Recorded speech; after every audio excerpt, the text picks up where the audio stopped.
on a cold, dark winter's night. On the Upper West Side of Manhattan, New York City, one man is about to make a fateful decision that will change the world forever. It is December 8th, 1980. 10:50 p.m. The most famous musician in the world steps out of his limousine, holding his wife's hand. Oblivious, he takes what are about to be his final steps. In a whimper, a cowardly voice calls out to him. A madman with a gun, a sad, self-indulgent loner, takes aim and fires 5 times.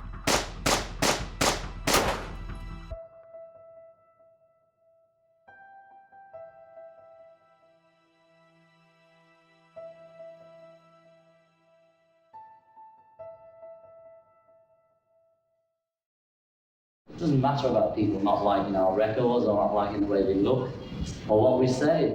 You know, they're entitled to not like us, and we're entitled not to have anything to do with them if we don't want to, or not to regard them. You know, we've all got our rights, you know. Harold. Ladies and gentlemen, they will be here soon. They're ready for you. Are you ready for them? After a tumultuous opening concert last night, hundreds of fans have been crowding around the group's hotel today, shouting, "We want the Beatles." When the quartet with hair like unmade beds arrive in the Netherlands, it's the same story as in Britain and the US. People who value their sanity head for cover and let the teenagers take over.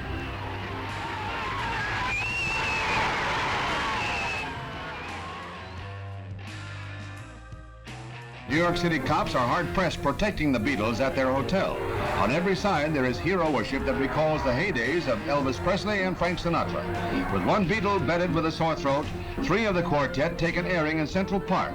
There was absolutely no truth to the rumor that the zoo's laughing hyena was driven underground. Variety clubs of Britain had little trouble picking this year's showbiz personalities. They needed to look no further than the nearest transistor radios. So at the State Dorchester Hotel, where crowned heads have often been dined, 4 crown princes receive an accolade from the show world's charitable organization. And we hardly need to mention that they need no charity except from exasperated parents.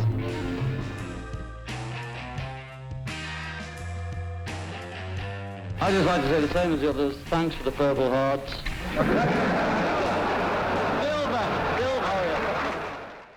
In only a matter of years, John Lennon went from the Beatles' pop superstar to a political activist, known for his songs about peace and love around the world.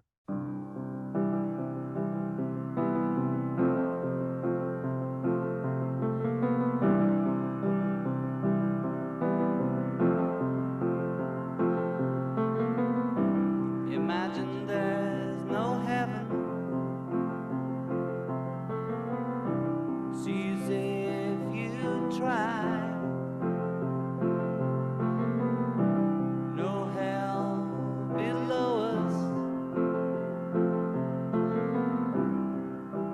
Above us only sky. His change in persona allowed him to stand out on his own, and because of it, helped him to become one of the most idolized figures of his generation.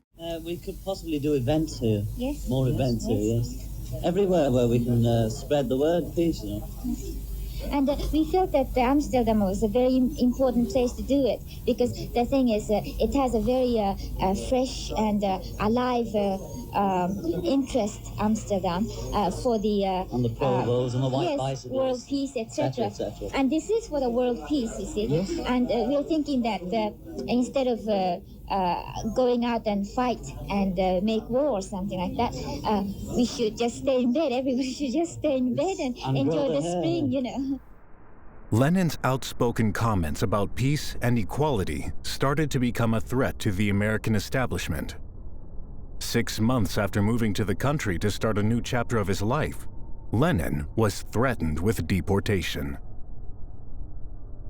He was an anti-establishment figure in the United States. He was seen as hugely influential. He'd galvanized support against the Vietnam War. He was seen as somebody that the FBI wanted out of the country, and in fact, at one point, he was asked to leave the country. So this was a man who was not wanted in America at all. They wanted him out. John, why are you being deported?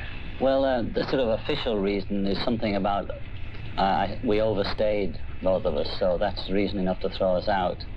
The other official reason is that I was bust in England for pot. And the real reason is because I'm a peacenik. Well, there was a movement in the mid-'70s by forces in the Nixon administration, egged on by South Carolina Senator Strom Thurmond of the Republican Party, to get John Lennon deported.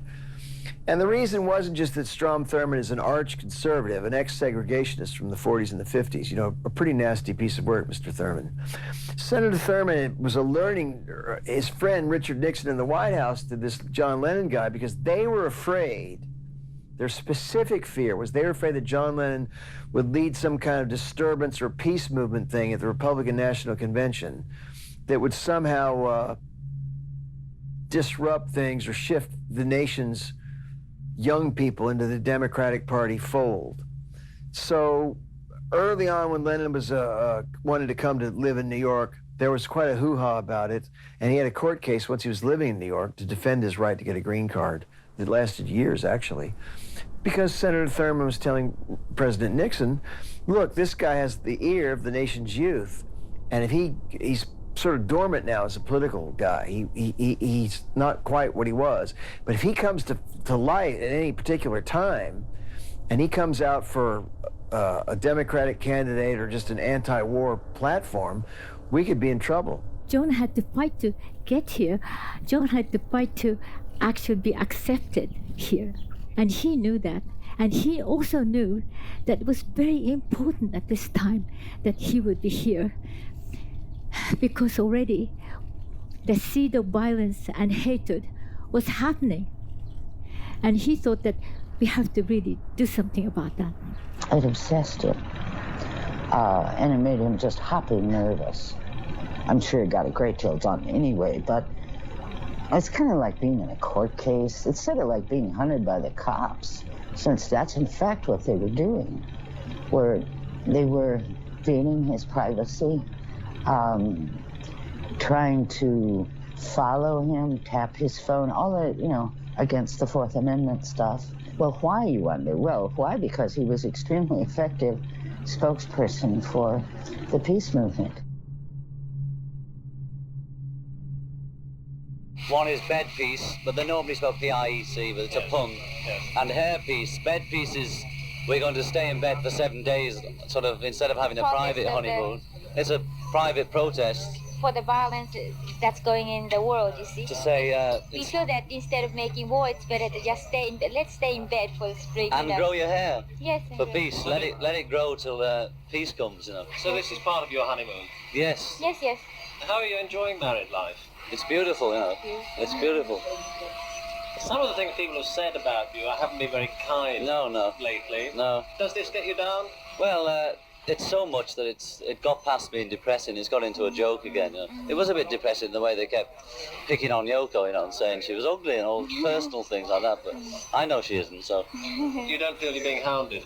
No. I mean, the amount of hounding we get, we're going to turn it into what we think is good use of it. If we're going to be hounded, we may as well say what we have to say about peace and things.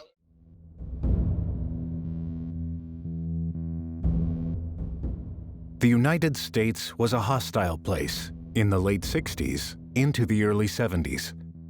Huge public opposition was beginning to mount against the Vietnam War. Protests and rallies grew larger and louder, and the government was doing everything in its power to silence them. It wasn't until 1976, after years of testing legal battles, that Lennon was finally granted permanent residence in the United States. Whether it's... Violence begets violence, as far as I'm concerned. It's been proved by what's going on in the States and the protest marches in Grosvenor Square in London. The only result of that was a lot of smashed heads and front-page headlines about violence. And it wasn't the press's fault, nor the cops' fault, nor the minority left-wing students' fault, or whatever they're called, you know.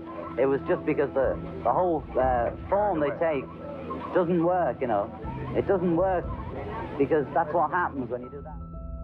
In his last recorded interview, he said what he liked about New York was the security, even the autograph hunters who only wanted a signature and then left him alone. And the man charged with Lennon's murder was an autograph hunter, Mark David Chapman, who, it's alleged in court this afternoon, came from Hawaii specially to kill Lennon.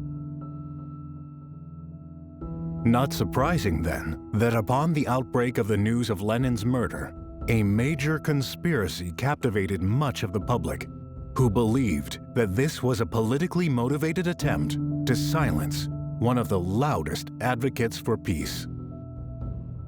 The suspiciously similar circumstances of the assassination of JFK just a few years earlier in 1963 by another lonesome gunman left many with more questions than answers. Beneath the conspiracies, the reality was much more disturbing. I think he's basically a schizophrenic who has, to a certain extent, lived in a fantasy world for many years.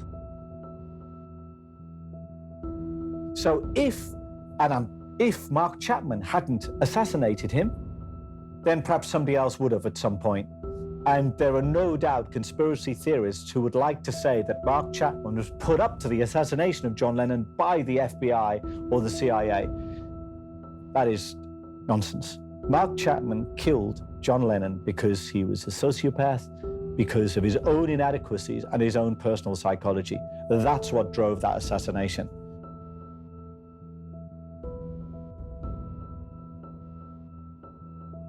However, would somebody have had a go at John Lennon? I think probably yes. And he was aware of it too.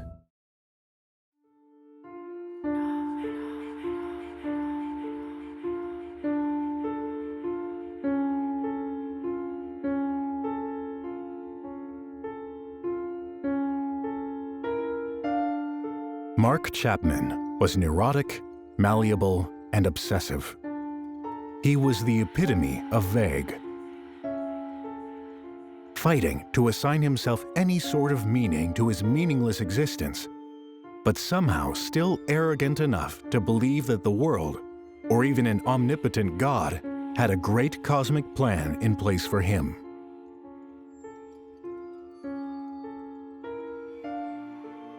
Chapman was raised in Decatur, Georgia, and throughout turbulent years at high school, was a lifelong fan of the Beatles. He spent a troubled youth at the hands of his abusive father, in and out of school, running away from home, and succumbing to drug addiction.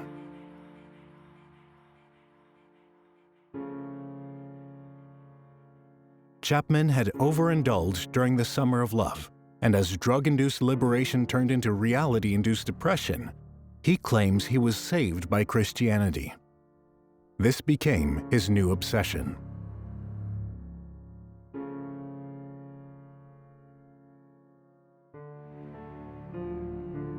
Now reinvigorated by a chance to start over in the eyes of his savior, he grew a characteristic disdain for his past, for the Beatles, and specifically, John Lennon.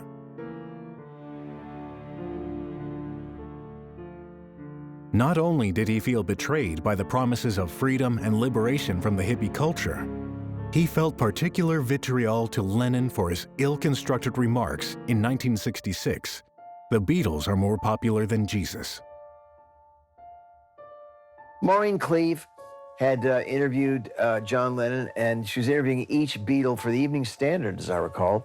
And the Lennon one, he said, "We're more popular than Jesus. Christianity will vanish and grow. I don't know which will go first, rock and roll or Christianity," which is absurd. You know, rock and roll is not even the popular music of the day anymore. Hip-hop is. And it's interesting to note that Danny Fields, who later managed the Ramones, was working at a superficial teenage pulp magazine called Datebook. And he got this interview because they would compete, these superficial teen magazines in America would compete to get a license to be the first American company to print interviews with the Beatles or whoever, the Rolling Stones. And he saw this Lennon interview and his eyes bugged out with the quotes about Christianity will vanish and shrink. I don't know what's more popular now, the Beatles or rock and roll or Christianity. If the Beatles are more popular than Jesus. Danny Field's the young Danny Field's eyes bugged out. And he took those quotes and put them in Datebook in big bold-faced type. And this is months after the article had appeared in the UK. This is now, we're getting on to summer 1966. And boom, somebody saw it down south, and it was just match into a tin can full of kerosene. Boom. And this old, tired, 4-month-old quote was now the biggest news in America. And I remember the Beatle banning and the book burn and the Beatle record burning and the kerfuffle over Lennon saying they were more popular than Jesus. It was really something, really ugly. Even as a kid, I was worried because my mother was saying, we're not going to let you listen to the Beatles anymore. My dad came home from work, and I can see him now in the living room saying, that boy didn't mean it that way. Come on now, honey. And so, you know, that was the typical across America divide. One member of the family saying you can't have the Beatles in your life anymore, and someone else saying, now come on, be reasonable. It's a young kid full of juice shooting off his mouth.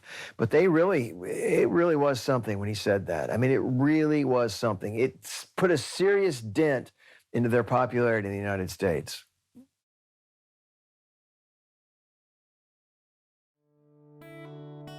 December 8th, 1980, 7:30 a.m., New York City. John Lennon wakes up in his apartment in the Dakota. He had recently made a return to music and had renewed success in his latest album, Double Fantasy.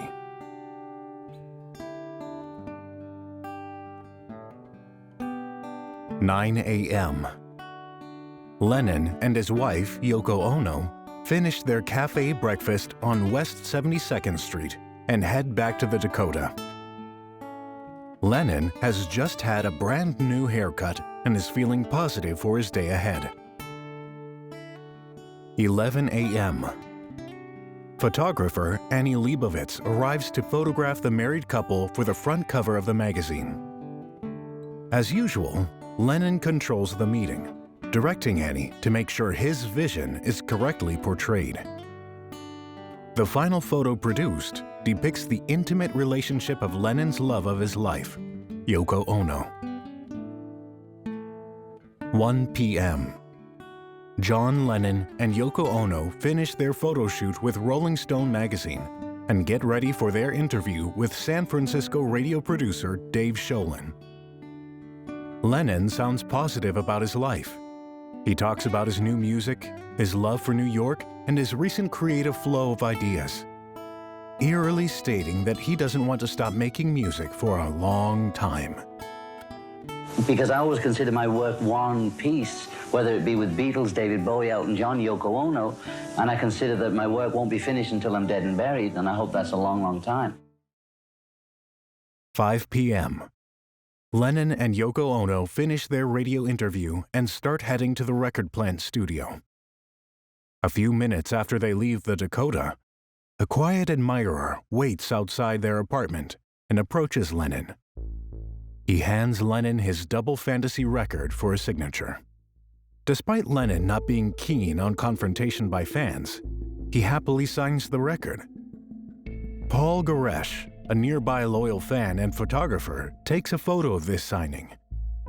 After this fan encounter, Lennon returns the album and heads to the recording studio. And there's that chilling photograph of John Lennon signing an autograph from Mark Chapman just a few hours before his death. And Chapman later said, even prayed maybe for somebody to stop him from killing John Lennon, but he couldn't stop. 5:40 p.m. John Lennon and Yoko Ono are recording their latest track, Walking on Thin Ice. Lennon seems happy during this session. His partnership with Yoko is everything he wants. The couple finalize their track, Lennon grabs the cassette of the final mix and takes it to their car as they leave for the Dakota. 10:45 p.m. John Lennon and Yoko Ono are on their way to the Dakota. Lennon couldn't be happier with their new recorded track. Their car turns onto West 72nd Street. The Dakota is in sight. 10:50 p.m., December 8th, 1980. John Lennon's limousine pulls up outside the Dakota. John Lennon steps out of the limousine. In 25 minutes, he will be pronounced dead.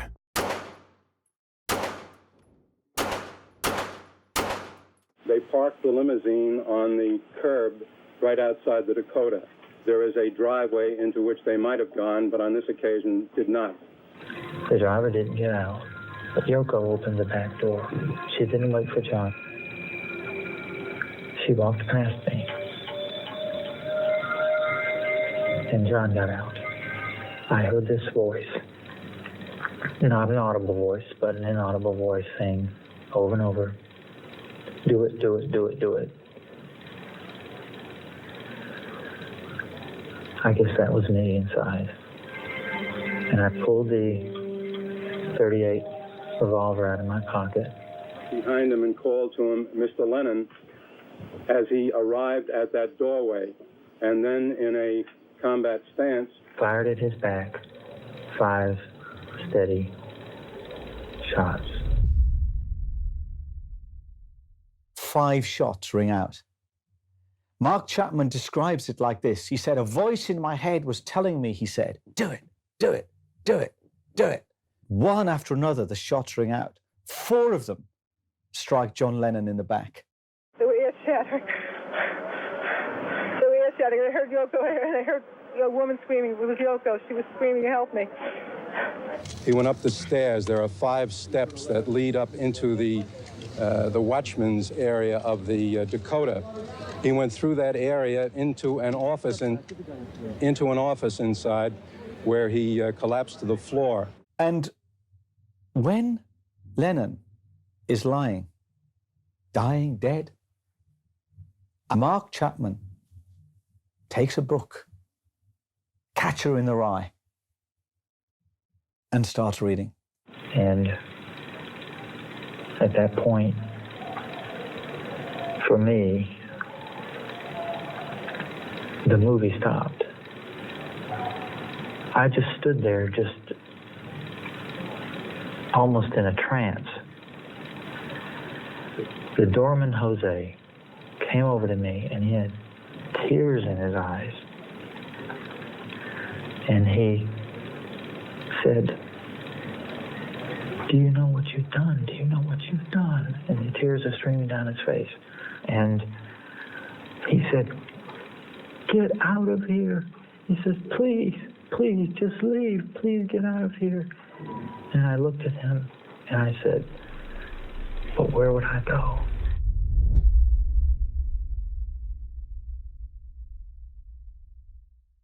I liked John Lennon at one point myself, before this thought of murder came inside myself.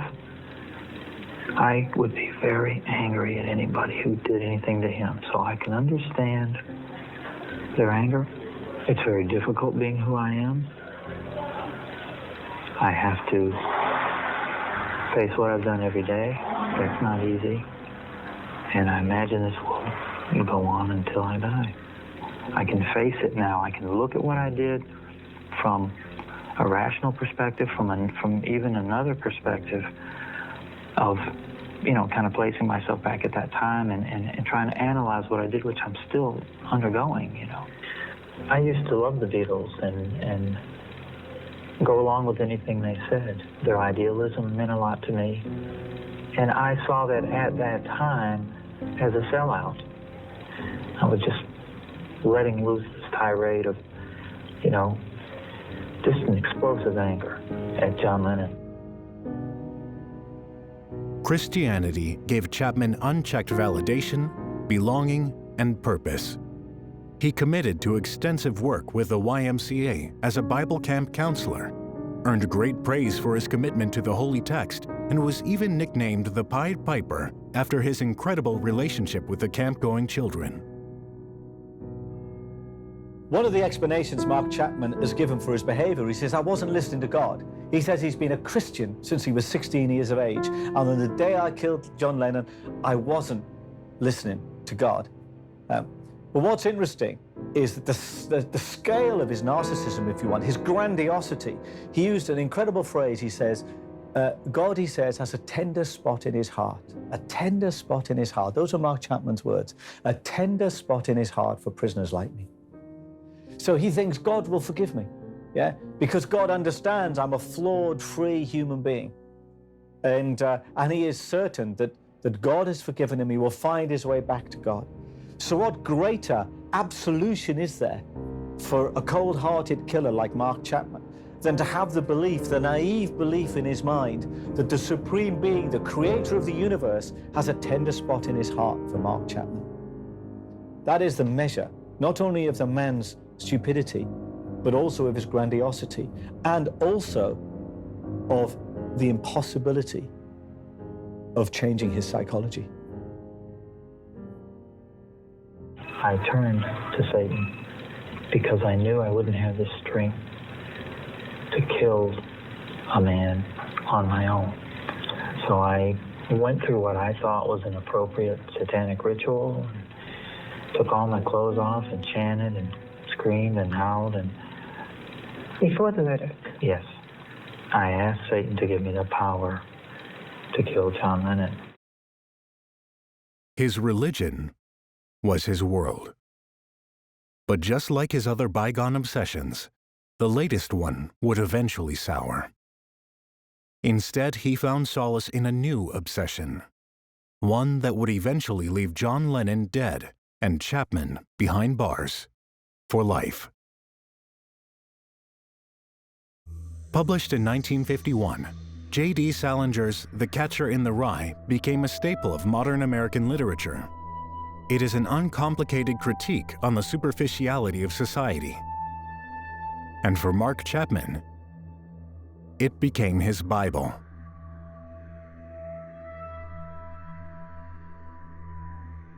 Chapman latched onto the novel's protagonist, Holden Caulfield, and began to believe that he was the personification of the fictional character, the purveyor of righteousness, protector against the phony.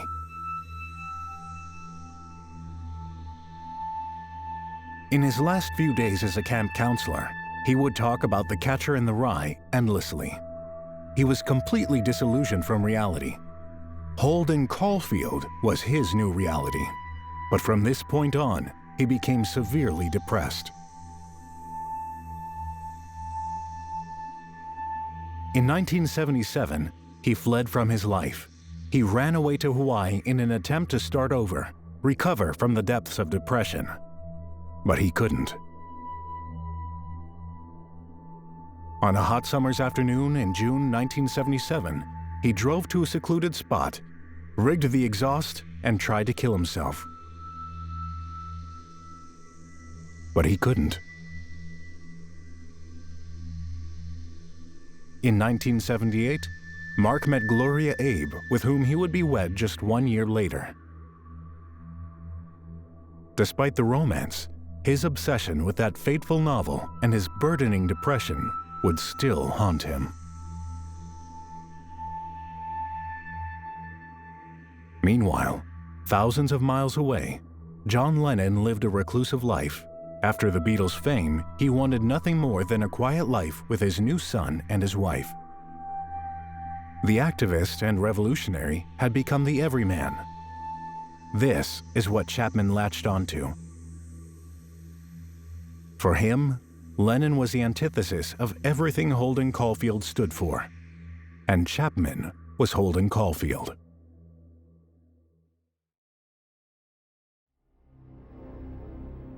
On October 23, 1980, Mark Chapman quit his job and signed John Lennon on his final timesheet. In November, he traveled to New York City. He wanted to murder Lennon then, but he couldn't. whether it was guilt, doubt, or the lack of opportunity. Either way, the madman ran away, as he had most of his life and problems.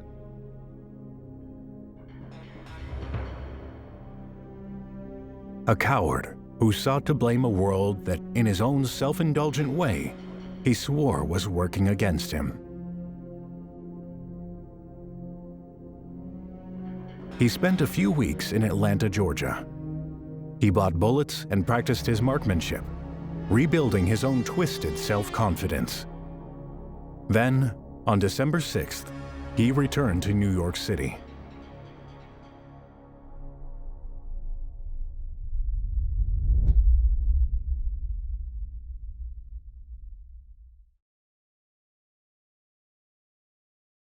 Within minutes of the news, crowds of fans gather outside the Dakota to pay their respects. His message of equality and peace had affected the lives of millions.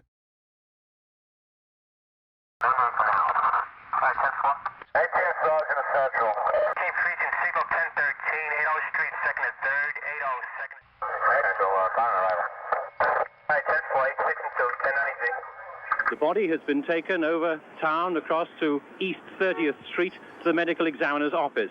And the medical examiner's office told the BBC this morning that 4 bullets were in fact shot into John Lennon, one of which went through the body, one of which remained. It's thought that he died almost instantly. He shot 5 times. It might have been 3, it might have been 6, it might have been 7. He obviously felt 5 was enough. We don't know which of the 4 bullets that entered John Lennon's body killed him. But what we do know is how bullets kill people. I mean, and the phrase is cavitation, that literally a bullet makes a hole in a body. It creates a hole. So if you're going to survive a gunshot, I guess the best hope you've got is the bullet passes through you. If the bullet hits a bone or shatters inside the body, then the bullet breaks into cascades into smaller little pellets and causes damage all around the body. A bullet doesn't just go in whole and stop whole. If it comes up against an obstruction, it will fragment and it causes devastation in the body.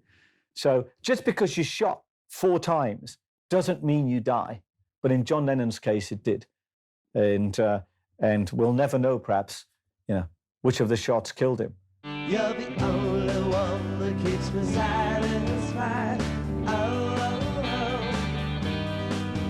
You're the only love that makes the world seem right. The world seem right. John Lennon's death has shocked people all over the world. Yugoslav radio played many of his records today. East German radio paid tribute to him for his anti-war work. His fellow Beatles were in a state of shock. Paul McCartney said today that he can't yet take in the news. He said, "John was a great guy who'll be missed by the whole world." George Harrison was tonight said to be stunned. He said that after all we went through together, I had and still have great respect for him. All over the pop world, the reaction was one of complete despair. Mick Jagger, speaking from Paris, claimed that he was shattered by the news. He's not dead. They're just saying that. You know, the doctor just announced it? Yes, but I don't care. They're just saying that to get people to leave. He's not dead. John Lennon can't be dead. Froze me. I came last night for basically my own reasons to show support for whatever. It wasn't really morbid curiosity. And this morning, I think I was here curious to see how everyone else reacted. Symbolized hope, a new life, a new beginning. He was a great man. Paul McCartney came in for some criticism, after the assassination of John Lennon, because they were believed to be at loggerheads. They'd fallen out, and his demeanor seemed to be quite nonchalant. Apparently, when he was asked about John Lennon's death, he was chewing gum, and he didn't seem to be emotionally engaged. What time did you hear the news? This morning sometime. Very early? Yeah. John now, yeah? Drag, isn't it? Okay, cheers. Bye-bye. Let's go. But let's just pause for a moment. This is a man two men who grew up together. They knew each other as kids. They'd gone from the back streets of Liverpool to the heights of Hollywood celebrity and fame and a global brand, the like of which we might never see again. They were a phenomenon, by far and away the most influential band of the 20th century. And he is having to contemplate and face the death not only of his collaborator, but also of his friend. And he didn't know how to react. Maybe he was in shock. One thing we have to do is give McCartney the benefit of the doubt, because what was interesting is in the recent rallies against guns in the United States, McCartney marched with the students. And he said, my best friend, he said, or one of my best friends was killed by a lunatic with a gun. So he is now putting his name to a campaign against guns. And I suggest that in spite of whatever differences and difficulties they had, the bond between Lennon and McCartney was a strong one.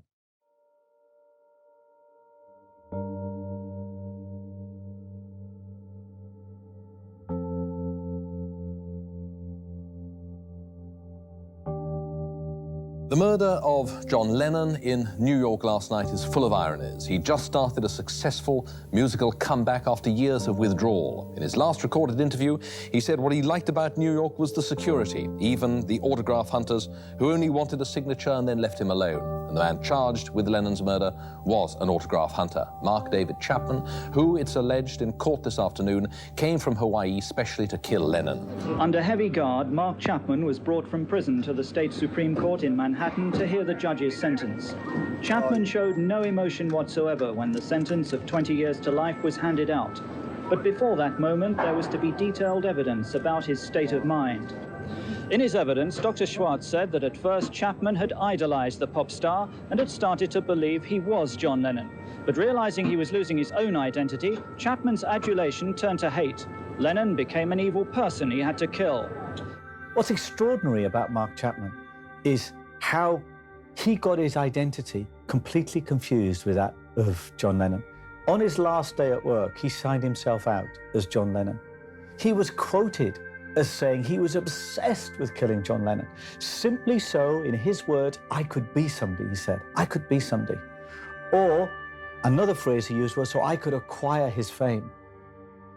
And there's a chilling photograph of John Lennon signing an autograph for Mark Chapman just a few hours before his death. And Chapman later said, you know, even prayed maybe for somebody to stop him from killing John Lennon, but he couldn't stop. John Lennon fell into a very deep hole, a hole that was so deep inside of me that I thought by killing him, I would acquire his fame. He had also fantasized, before killing John Lennon, he'd fantasized of detonating a nuclear bomb, of killing thousands, millions of people. And what is chilling is Eric Harris, who was one of the Columbine killers, the Columbine school killers. He also fantasized. He said, the human race isn't worth preserving, he said. It's got to go. We've got to get rid of it all.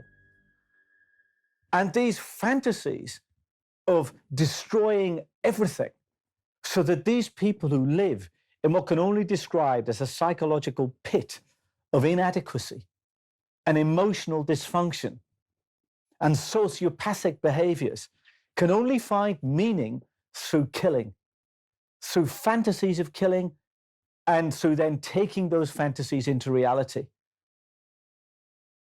Today, Chapman's lawyer, who originally had wanted him to plead not guilty because of insanity, unsuccessfully applied to have the guilty plea reversed. Then, a leading psychiatrist, Dr. Daniel Schwartz, was called to the witness box, and he described Chapman as a paranoid schizophrenic. I think he's basically a schizophrenic who has, to a certain extent, lived in a fantasy world for many years, who has also suffered from severe depressions, and who committed this awful act for many reasons, not the least of which was, without him quite being aware of it, an attempt to cope with his feelings of depression and suicide. There he is. So I went up to him and I stuck out my album, and I found the words, and I said, John, would you sign my album? Where did he sign? Right on Yoko's neck. What did you write? He wrote John Lennon, 1980, after it got dark. One of the explanations Mark Chapman has given for his behavior, he says, I wasn't listening to God. He says he's been a Christian since he was 16 years of age. And on the day I killed John Lennon, I wasn't listening to God. I turned to Satan because I knew I wouldn't have the strength to kill a man on my own. So I went through what I thought was an appropriate satanic ritual, took all my clothes off and chanted and screamed and howled, and I asked Satan to give me the power to kill John Lennon. Well, what's interesting is that the scale of his narcissism, if you want, his grandiosity, he used an incredible phrase. He says, God, he says, has a tender spot in his heart. A tender spot in his heart. Those are Mark Chapman's words. A tender spot in his heart for prisoners like me.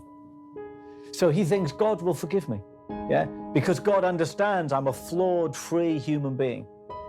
And he is certain that God has forgiven him. He will find his way back to God. So what greater absolution is there for a cold-hearted killer like Mark Chapman than to have the belief, the naive belief in his mind, that the supreme being, the creator of the universe, has a tender spot in his heart for Mark Chapman. That is the measure, not only of the man's stupidity, but also of his grandiosity, and also of the impossibility of changing his psychology. I liked John Lennon at one point myself. Before this thought of murder came inside myself, I would be very angry at anybody who did anything to him. So I can understand their anger. It's very difficult being who I am. I have to face what I've done every day. That's not easy. And I imagine this will go on until I die. I can face it now. I can look at what I did from a rational perspective, from even another perspective of, you know, kind of placing myself back at that time and trying to analyze what I did, which I'm still undergoing, you know.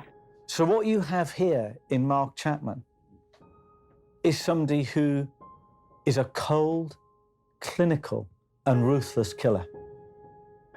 Now, there's a debate whether he was a sociopath or whether he was a psychopath. Now, the difference between a sociopath and psychopath is simply a matter of degree. The simplest way to put it is sociopaths share the same narcissism, the same grandiosity, the same lack of empathy as psychopaths, except on occasion, particularly with those they are close to, they are capable of some empathy. And they can lose the balance of their mind. Perhaps because of that empathy, they can feel some emotional engagement with people in a way that a psychopath can't. Chapman's assassination of Lennon, at the very least, was the act of a sociopath.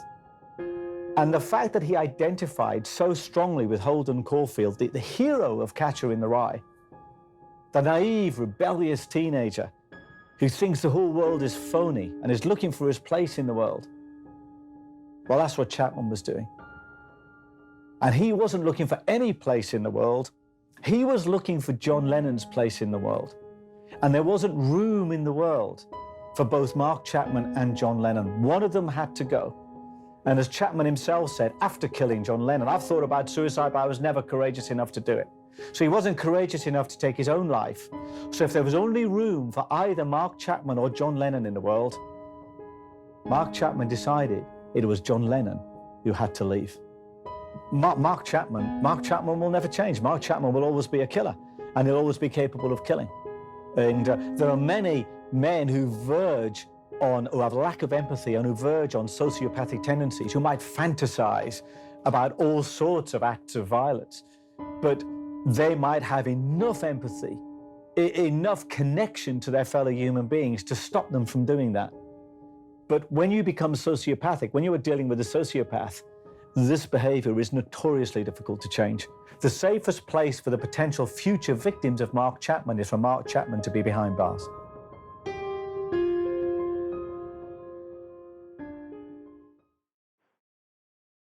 It's now 14 hours since John Lennon was shot here at the entrance to the Dakota building on West 72nd Street in the center of New York. And in those 14 hours, there's been a crowd here standing in more or less silent vigil. And the flowers have been piling up at the gate.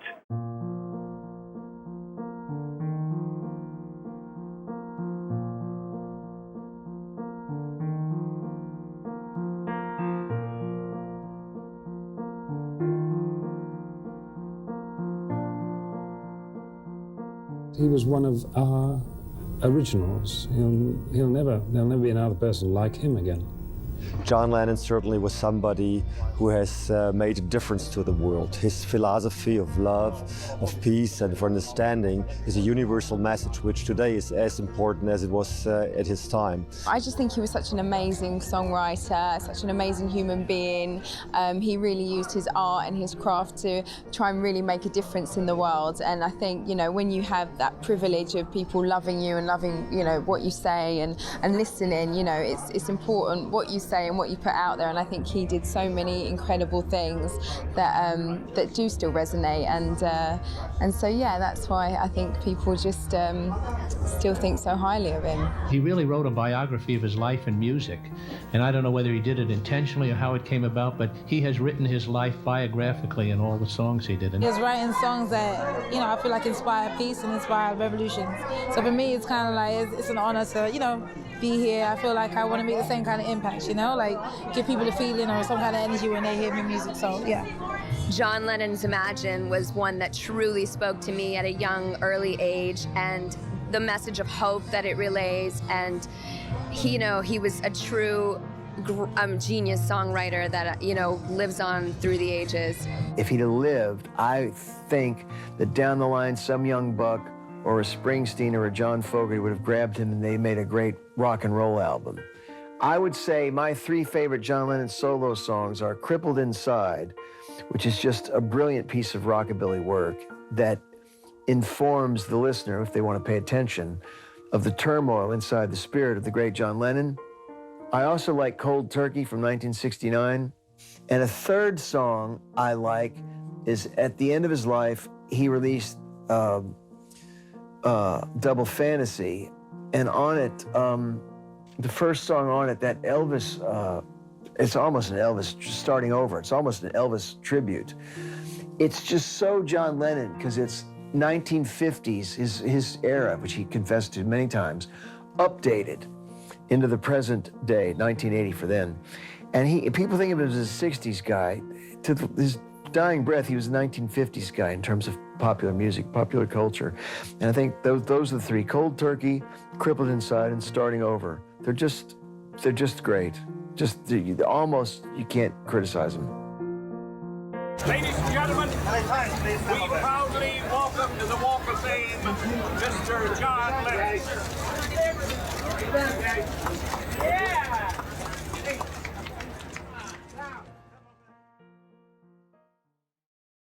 The sad reality of it all is that there was no complex motive, no cause, no rhyme or reason. John Lennon just had the grave misfortune of fame. The grave misfortune of becoming a face a madman could recognize, and the grave misfortune of becoming the obsession of a self-serving hypocrite. And it cost him everything.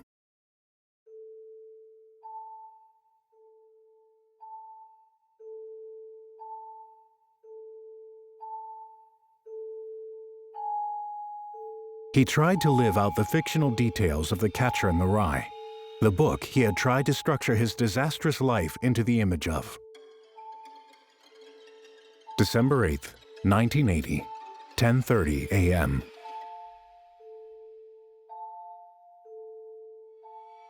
Mark Chapman woke up late.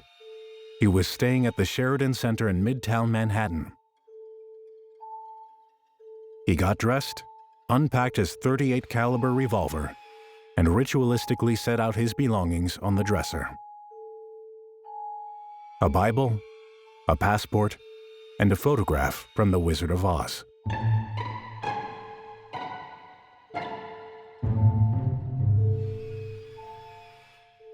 On his way to the Dakota, he bought a copy of The Catcher in the Rye and signed it to Holden Caulfield from Holden Caulfield. This is my statement. It was a very long day. It was overcast. And I had been standing outside the Dakota for many hours, talking to the people that were there. All of a sudden, John Lennon comes out. I had bought Double Fantasy. You bought this album that was very popular at that time. Yes, it was. Paul kind of pushed me forward and said, there he is. So I went up to him and I stuck out my album. And I found the words and I said, John, would you sign my album? Where did he sign?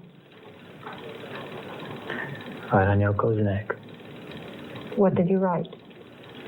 He wrote John Lennon, 1980. After it got dark, the hours went by, 2, 3, 4 hours, 5 hours. I had the gun in my pocket, and I had a copy of The Catcher in the Rye over the gun. So I'm sitting there. It's dark, and this limo pulls up. The driver didn't get out, but Yoko opened the back door. She didn't wait for John. She walked past me, and John got out. And he came up the pathway, and he looked at me also. I heard this voice, not an audible voice, but an inaudible voice saying over and over, do it, do it, do it, do it. I guess that was me inside. And I pulled the .38 revolver out of my pocket. I went into what's called a combat stance. I pulled the gun up. I used my left hand to buttress the gun underneath, and I fired at his back 5 steady shots. And at that point, for me, the movie stopped. 2 officers were holding John Lennon's body. And I remember the look on the officer's face and what he was mouthing, although I couldn't hear him, the one that was holding his head and his shoulders. And he was just violently cursing me. It was a horrible thing to see. And it frightened me to death. Here's this police officer, and he's just mouthing these horrible words at me. And I sat there for maybe another minute or so, and over in the corner of my eye, I see this figure come up to the window. It was Yoko Ono. She'd come over to the window of the patrol car, and she looked in, and I looked at her, and I'm devastated by her look. She just wanted, who's this horrible monster that has killed John Lennon, my husband, and I want to see this rat, I want to see this creep. And I'm looking at her, and I just,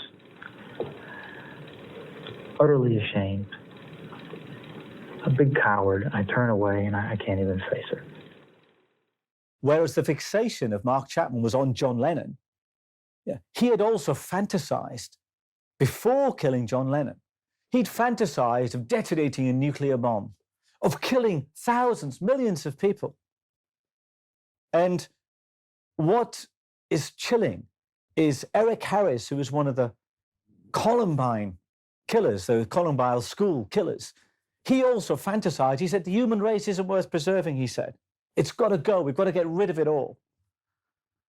And these fantasies of destroying everything so that these people who live in what can only be described as a psychological pit of inadequacy and emotional dysfunction and sociopathic behaviors can only find meaning through killing, through fantasies of killing, and through then taking those fantasies into reality.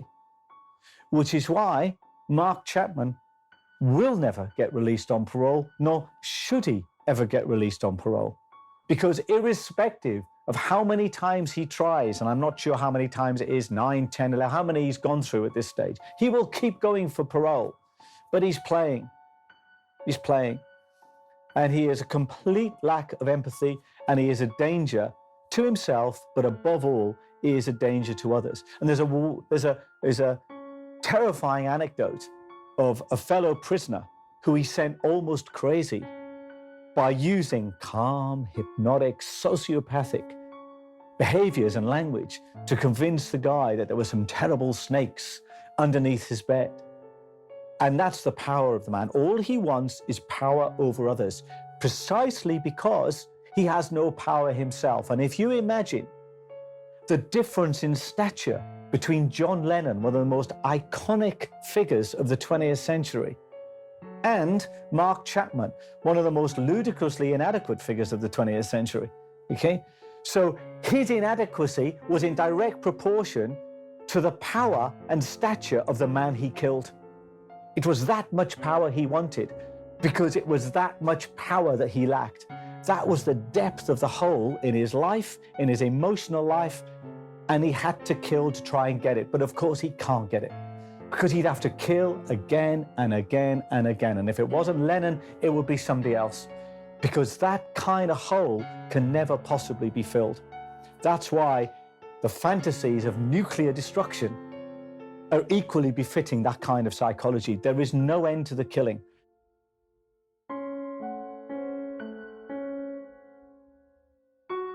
This is a simple man who found solace in his own bewilderment at something symbolic that he had overcomplicated and romanticized.